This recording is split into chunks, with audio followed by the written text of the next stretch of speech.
If you love amazing archaeological finds as much as we do, you're in the right place. There's nothing we enjoy more than rounding up incredible discoveries about the past and presenting them for you to enjoy in videos like this one. So, we've done it again with this collection of ancient wonders. We begin in Albania, where archaeologists believe that they found the ancient Hellenistic-era city of Basania. Historical records tell us that Basania was once an Illyrian city, but fell to Roman control during the Illyrian Wars.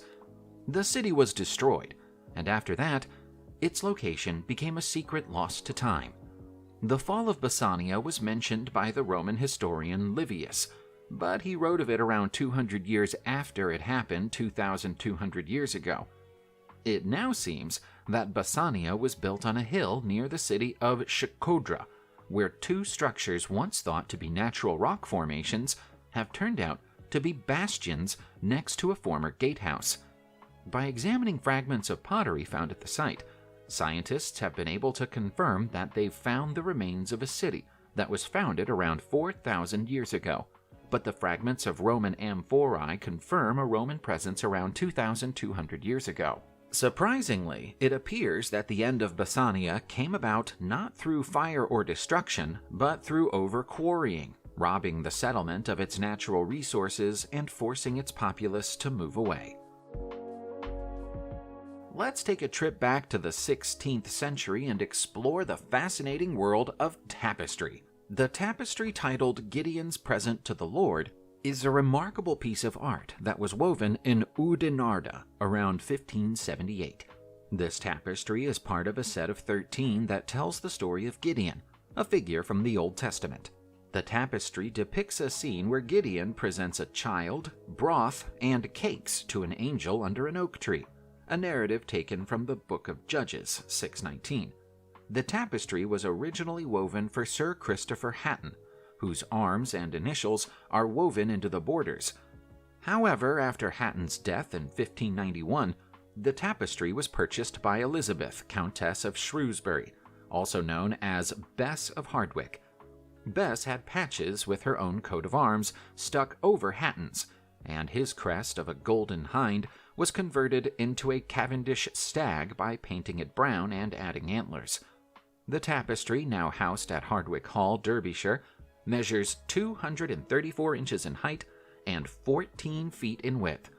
Some people would consider what Bess did to the original tapestry to be vandalism, but it still remains a beautiful piece. Imagine this. You're out with your metal detector in Falster, southeast Denmark, and suddenly, it beeps. You dig into the ground and unearth a tiny half-inch long object. It turns out to be a patrice, a pre-Viking stamp used to create gold images and offered as a votive to the gods. This is exactly what happened to Leonard Larsen, a metal detector enthusiast, in July 2023. This stamp, dating back to the Germanic Iron Age around 500 to 700, could potentially rewrite Danish history. It suggests the existence of a significant settlement, possibly linked to a powerful individual or an early king. The stamp depicts a figure in elaborate clothing, with hands held in a distinctive manner, facing downwards, palms visible.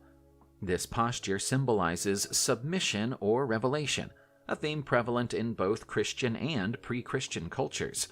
The exact identity of the figure remains a mystery, but it could be a god or a king. The discovery of this stamp has sparked further interest in the area, and the museum Lolland Falster plans to conduct more excavations. Who knows what other secrets lie beneath the surface? Here's something else to picture. You're in Peru, and you stumble upon an open-air sounding dance floor designed to mimic the sound of thunder when danced upon. This isn't a modern marvel, but a relic from between 1000 and 1400, located at a site called Viejo San Jacinto, about 124 miles southeast of Lima. This site was in use during the Inca rule, and possibly even during the early years of the Spanish conquest. The dance floor was built on one of two open-air platforms facing the nearby mountain of Huinchacruz, a revered site featuring a pre-Hispanic ceremonial platform known as an ushnu. The platform's unique design consists of 4 layers of carefully prepared fills, including a mixture of camelid guano and clean, silty clay, strategically placed to create a deep, bass-like sound when danced upon.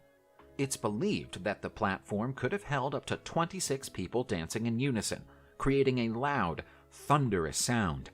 This discovery has led researchers to believe that sound played a significant role in ancient Andean rituals, with the rhythmic reverberations of their dances allowing ancient Andeans to communicate with the divine. Now, doesn't that make you want to dance? In Zurich, Switzerland, archaeologists have discovered the ancient corpse of a Celtic woman buried in a hollowed-out tree trunk. The woman, believed to have died 2,200 years ago, was buried with great respect, adorned in fine clothes and jewelry. The Iron Age Celts were known to use tree coffins buried deep underground for their burials. The woman's remains were found in 2017, and analysis indicates she was around 40 years old when she died in 200 BCE. Her bones suggest she led a life of importance, likely avoiding manual labor. The analysis of her clothing revealed layers of fine sheep's wool, fur, and sheepskin, while her jewelry included bronze bracelets, a delicate belt, and a stunning necklace with amber and glass beads.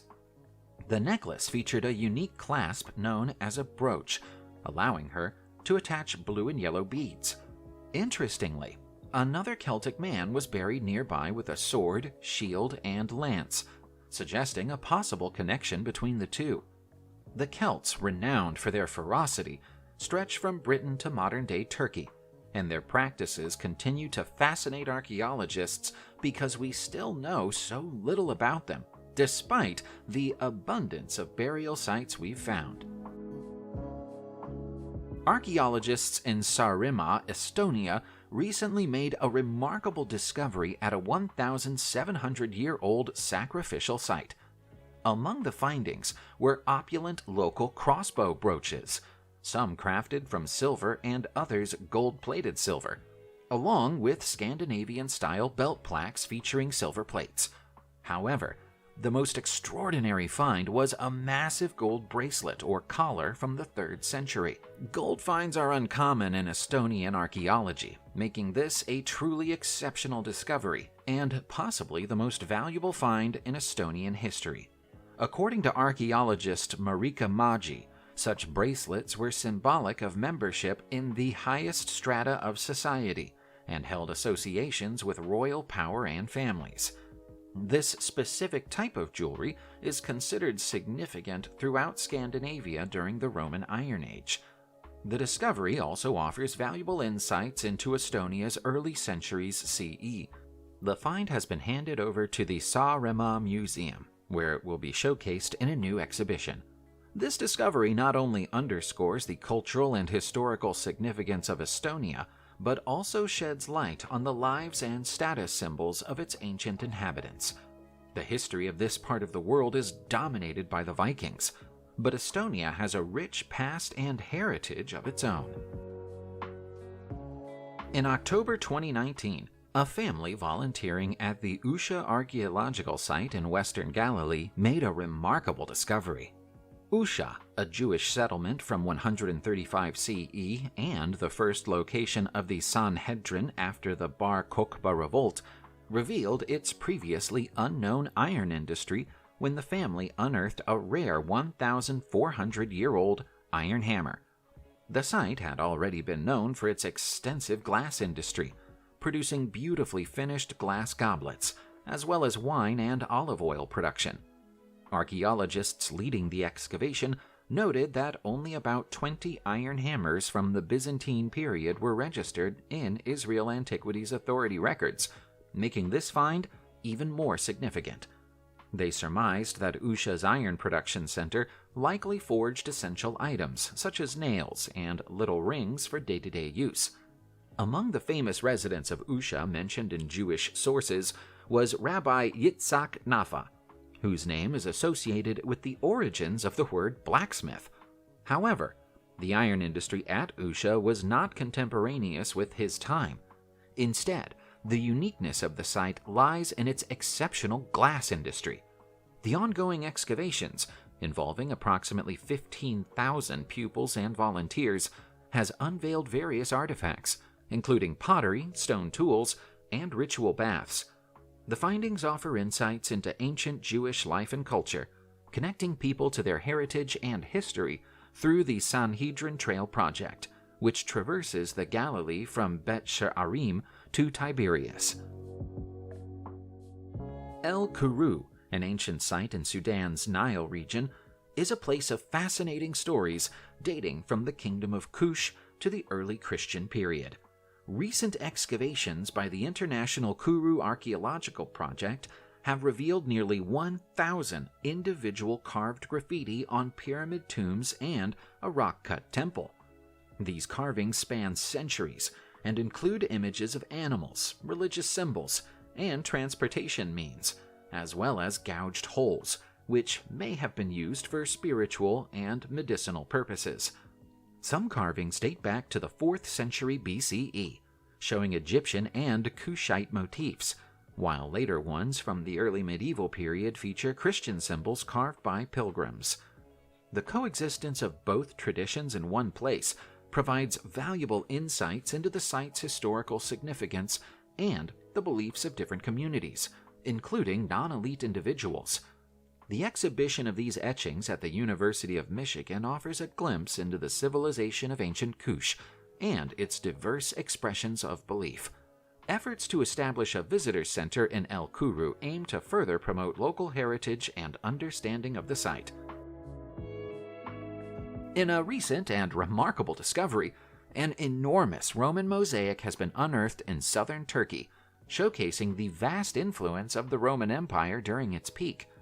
The mosaic, found near the ancient city of Antiochia ad Kregum, once adorned the floor of a bath complex adjacent to a 25-foot-long open-air pool. Covering a staggering 1,600 square feet, the mosaic boasts intricate geometric patterns on a white background, including starburst designs and intertwined loops. Dating back to the 3rd or 4th century CE, the mosaic's remarkable preservation has astounded archaeologists. It contradicts the belief that southern Turkey was only peripherally impacted by the Roman Empire, revealing that Antiochia ad Kregum was significantly influenced by Roman culture. Excavations in the city have also unveiled a Roman temple from the 3rd century and a street lined with colonnades and shops. The first significant ancient Roman discovery made in the region came in 2002, after which they've barely stopped coming. Plans are underway to construct a protective shelter over the mosaic and open the site to the public for future visits, but there's still archaeological work to be done before that can happen. In an awe-inspiring discovery, Spanish archaeologists from Jaen's University have unearthed a remarkably well-preserved wooden sarcophagus at the Kubet el-Hawa necropolis in Aswan, Egypt. The delicate face of the sarcophagus, believed to contain the remains of a person of high rank, has emerged into the sunlight after being hidden for thousands of years. The excavation, led by Professor Alejandro Jimenez Serrano and a team of 17 experts from Spanish and British universities, has been ongoing for a month and has already yielded significant finds, including 20 mummies and a tomb dating back to around 1830 BCE. The necropolis of Kubet el-Hawa, with its string of 40 tombs carved into a rocky cliff face, served as the final resting place for some of Egypt's most esteemed officials, and offers a commanding view of the city of Aswan. The team's multidisciplinary approach has allowed them to employ innovative techniques like RTI and 3D scanning, enabling them to read hieroglyphic texts with unprecedented accuracy. This convergence of expertise has shed new light on the once hidden face of history, unraveling the mysteries of ancient Egypt and offering us a glimpse into the lives of those who shaped its rich past. As the excavation continues, the world awaits more revelations and discoveries from this promising site. The Alfred jewel is one of the most intricate and valuable treasures of the Anglo-Saxon period in England, and it's far from clear how anything so precious ended up lost and buried anonymously in a field. The 9th century item of jewelry was commissioned personally by King Alfred, who used it as a pointer to assist with reading. It's thought that he had several less valuable copies made, which he distributed to friends and relatives. The pointer was presumably affixed to the socket in the dragon's head at the front of the jewel, but would have been the least interesting and valuable part of an object that contains a gold-framed quartz crystal. Historians can't agree on the identity of the human figure depicted on the jewel. It could be Jesus Christ, or it could be Saint Cuthbert, who was an important saint in England long before St. George replaced him. In the late 17th century, the jewel was found in a field in Somerset, close to Athelney Abbey, the place from which Alfred launched an attack against the invading Danes. It's possible that he lost the jewel in battle, and it stayed in the earth for 700 years. Carving a huge temple out of a single piece of rock by hand strikes us as the most difficult way of possibly creating a building. That hasn't stopped people from doing it, though. This is the Kailasa Temple in India, which is the single largest monolithic building in the world. It's been carved into a cave on the side of a mountain, and it took 20 years to finish it. Ancient Hindus performed the labor, which is rumored to have been ordered by a Hindu king who had prayed to the god Shiva to save his wife from sickness and had seemingly had his prayers answered. Work was completed around 1,300 years ago. It's not the only example of such a structure either. A scale model of the Kailasa Temple has also been built in South India, and this one goes by the name of Vetuvan Coil. It's roughly the same shape as Kailasa Temple and bears many of the same markings, although this one was scraped out of a hillside as opposed to being carved into a mountain. Curiously, Vetuvan Coil is unfinished. It's possible that Vetuvan Coil was intended to be a prototype or test build for Kailasa Temple, but why wouldn't they finish one before starting the other? Subscribe to the channel and turn on notifications, and you will be the first to know when a new video comes out. Thank you for watching, and see you soon.